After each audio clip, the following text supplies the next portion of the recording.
Ladies and gentlemen, my name is Kevin Jackowitz. This is the Caged Review. And I'm going to review WWE Raw for October 22nd, 2018. Which was really a landmark show in a lot of ways. And I'm going to get into that. WWE really surprised, I think, a lot of people a couple of times during this show. One intentionally and one not necessarily intentionally, just by happenstance. And to get right into it, it was a very emotional show. Honestly, it really was. As a fan, to watch these guys, you know, I usually don't get caught up in celebrity, and I don't care about what, you know, famous people do or how they live their lives or what happens to them. But this is one time it just kind of really caught me off guard. So we open up the show with Roman Reigns. And for those who don't know, his real name is Joe Anoa'i. And he gets on there and he starts apologizing about how he's talked about he's going to be a fighting champion. It looks like he's not going to be able to keep that promise of being a fighting champion. And then he drops the bombshell that he had a battle with leukemia and it's back. And so he has to relinquish the world championship to restart his battle with leukemia. And like, you could tell very quickly, the audience like really quickly caught on. This wasn't an act, this wasn't a work. Very quickly they realized that there was something really wrong and that he was serious and that he was relinquishing the title because he has to battle cancer. And so that was the first like holy shit moment of the show, and it really caught people off guard. You could see everybody in the audience, whether you cheered him or booed him. Man, you know, character, in-ring work aside, it's still a guy who has a family, who has a career, who has cancer now, again, apparently. And no matter how it goes, you have to feel for the guy. You have to. So as he's walking back up the ramp after that, you have Dean Ambrose and Seth Rollins. They come out. They're both kind of in tears. Kind of an emotional farewell. And I actually got on WWE.com after the show, and it had this little bit with him, Roman Reigns, walking back to the curtains and everybody hugging him and, you know, sending him off. And it had to be very tough for him. It had to be. So, yeah, that was a pretty big emotional turning point right at the start of the show. After that, your first match is Finn Balor versus Bobby Lashley. Of course, Lashley's got Lio Rush, and it looks like Lashley's dominating a lot of the part of it. You know, he's got this new push. He's got his mouthpiece now. And so I honestly thought that they were just going to feed Finn Balor to him, which I hate, because Finn Balor always seems to be the fall guy for stuff like that. But thankfully, that's not what happened. It was the match you would expect. Lashley dominating a lot of it, but Finn Balor pulls out the win at the end. So I thought that was very cool. Backstage, you get Dolph Ziggler and Drew McIntyre. You get a bit from them talking about how Dolph Ziggler's worried about Braun Strowman. McIntyre says, I'm going to take care of that. Then you get Sasha Banks with Bayley and Natalya in her corner versus Ruby Riott with Liv Morgan and Sarah Logan in her corner.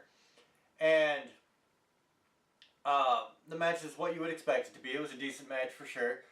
And at the end, Ruby Riott, through a lot of chaos in the match, gets the win over Sasha Banks.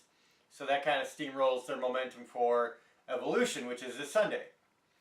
And then you get a Brothers of Destruction promo package, and the promo packages, I've always said, are very well done.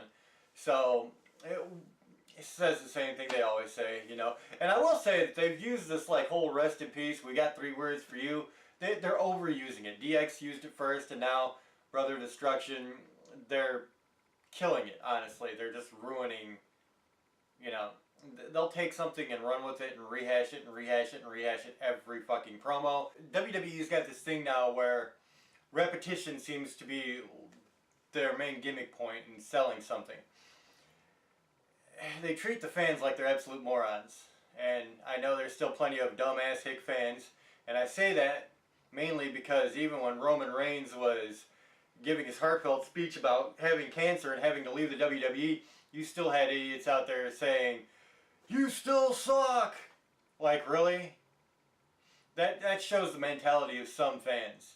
Not all of them. The WWE fans span a wide spectrum of people, but you still have these ignorant hicks that just don't know when to keep their mouths shut.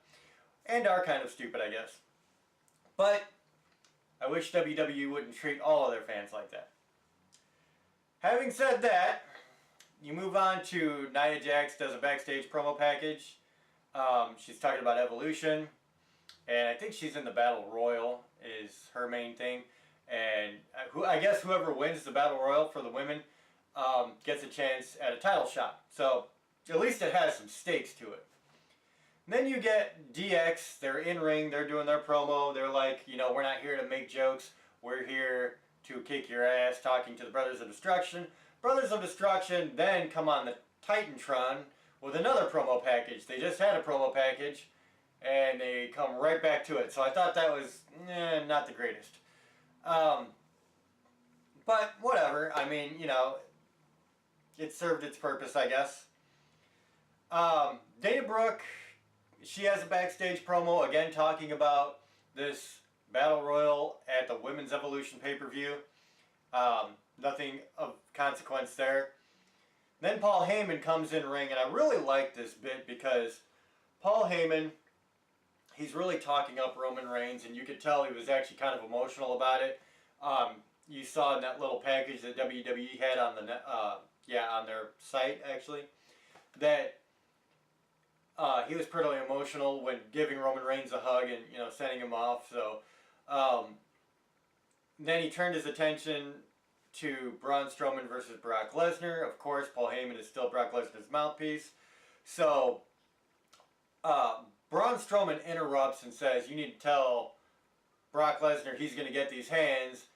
He does his little, thing like this where he raises his arms up and turns around, and Drew McIntyre out of nowhere, Claymore kick, and puts him down. Which was cool. I did like that. Backstage, Charlie interviews both Drew McIntyre and Dolph Ziggler. Charlie asks Drew if he's, worried about repercussions. And Drew's like, "No, everybody's scared of Braun Strowman. I'm not," basically. So pretty cool. They're clearly building up Drew McIntyre, which I love. Absolutely love. Then you get Elias. He's starting his in-ring promo. Gets interrupted by Apollo Crews. They have a match. Apollo Crews has a lot of very cool moves in here. He's got some really good spots. Highly athletic. I'm really glad they're showcasing his abilities because they haven't for a very long time. And he is damn good in the ring. Ironically, Elias does get the win. They were both coming back in the ring from outside. Elias was in first. Catches Apollo with a knee, hits his finishing move, and that's that. So you come back from commercial. You have Kurt Angle does a backstage promo for the Crown Jewel Battle Royal. Well, it's not a Battle Royal, actually. It's a tournament to decide the best in the world, I guess. And so, I mean, he's talking about how, basically making it sound like his best years are behind him and he doesn't know if he can do what he used to anymore, but he thinks he can for one night. Not a fan of that promo because honestly, Kurt Angle has been pretty badass. He's wrestled for quite some time in other companies between, his WWE tenures, and the guy's still an animal. So after that, you get Elias. Now he's up on the stage area above the ramp, and he wants to do a song. Baron Corbin interrupts him. Baron Corbin starts doing a power play with Elias, and basically winds up muting his guitar and mic, Elias's, and Baron Corbin tells him to get the hell off the stage.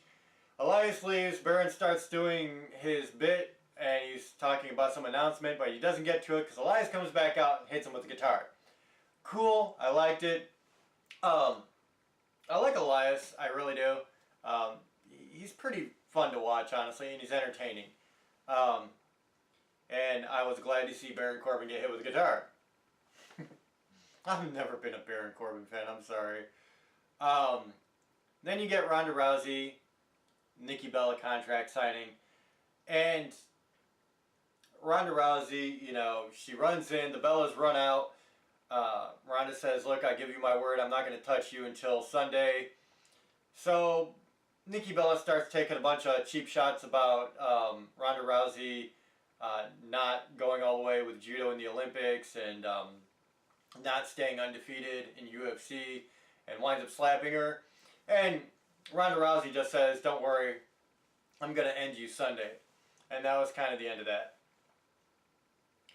Charlie then interviews Rollins and Ambrose backstage, and they're both, you know, clearly emotional still, and they were saying that they're going to use their emotions to fight tonight in the tag team match.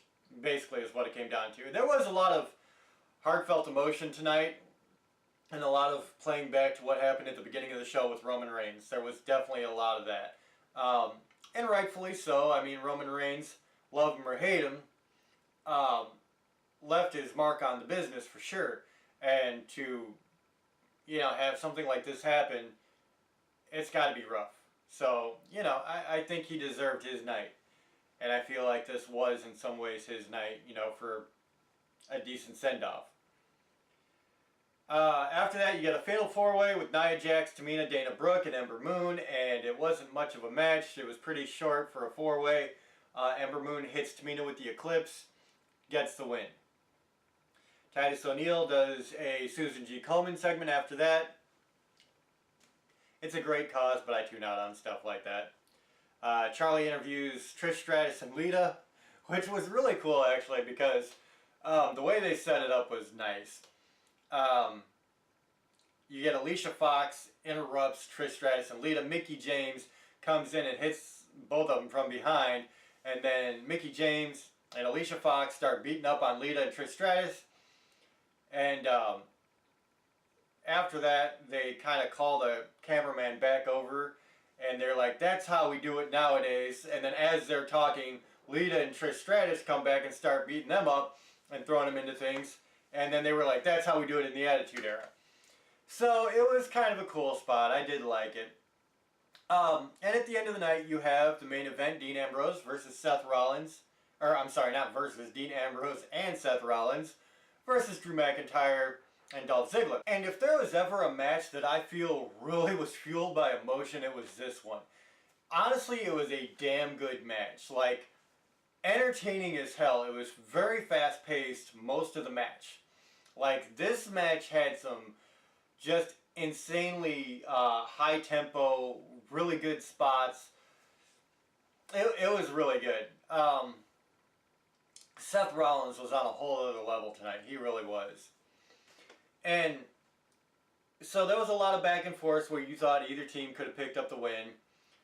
Eventually, Braun Strowman comes out for his payment for what Drew McIntyre did. The fight ensues with Braun Strowman and Drew McIntyre. They fight all the way into the backstage area. They go through the crowd and into the arena somewhere. And that leaves Dolph Ziggler alone with both Rollins and Ambrose. So, Seth Rollins, he hits Dolph Ziggler with a kick and then with a curb stomp. And he gets the win, so now Ambrose and Rollins are tag team champions. So Rollins, you know, he's up there, he's celebrating, he's holding both the Intercontinental and one of the tag team championship belts up. And they have this kind of emotional moment in the middle of the ring where Seth Rollins, he kind of grabs Dean Ambrose and pulls him in for a hug and stuff. And then the major shock of the night that was intentional was Dean Ambrose kicks Seth Rollins and hits him with dirty deeds. And it stops, you know, he looks like he's fighting with himself internally. He's got this mental instability thing going on, which Dean Ambrose really does very well. And then it doesn't stop there. Dean Ambrose continues to work over Seth Rollins quite a bit. Inside the ring, outside the ring. He throws the titles at Seth Rollins and says, this is all you care about. And then he peels the mat off, revealing the concrete and the ringside area, and hits dirty deeds again to Seth Rollins. and then he walks up the ramp, and that's where they cut the show. And like all the emotion that was surrounding Roman Reigns' announcement really culminated with Ambrose and Rollins winning the belts. And so I was actually very surprised that on tonight of all nights, they would have done that. But at the same time, you're looking for the most shock value, that was it. Like, that was legitimately it. I haven't been truly surprised by anything WWE has done in a while until tonight. I really felt it was a smart move because just the impact of the moment after finding out that Roman Reigns has to deal with this stuff, and you know, it's like the final send-off for the Shield, and then boom. I thought it was very, very well done, and Dean Ambrose played his part magnificently. He really does play this crazy character very well. I got to give him all credit. So, I mean, you should have seen the fans too. Like, there was so many just blank faces and shocked faces. There was literally kids screaming wide at Dean Ambrose, and I mean, really sold the moment. So, that alone has to make my review like really high for this show, because they've done something they haven't done in a very long time, in my opinion, and that is truly shock people. I felt like it was the right time, honestly, even though it sucks, the circumstances. I felt like it was the best they could have done. So, overviewing the show, you know, you get the intro, you get Finn Balor versus Bobby Lashley. I did like the outcome there. The promo packages, you know, they are what they are. Sasha Banks, Ruby Riott, I liked. There were a couple of promos I could have done without. Dana Brooke, Nia Jax. The Fatal 4-Way wasn't much, but at least they had Ember Moon go over. So it was short and sweet. But then to get the bombshell at the beginning and the end, I feel like it's an important show because, I mean, you have the World Heavyweight Champion, somebody they pushed for a long time now, and this is what happens, man. I mean, that's big. And then you get the Dean Ambrose turn. That's really big within itself. So, I'm going to give this an 8.5 out of 10. I think it was a very, very strong show. And if you took the little stuff away, man, what you're left with is still hugely impactful.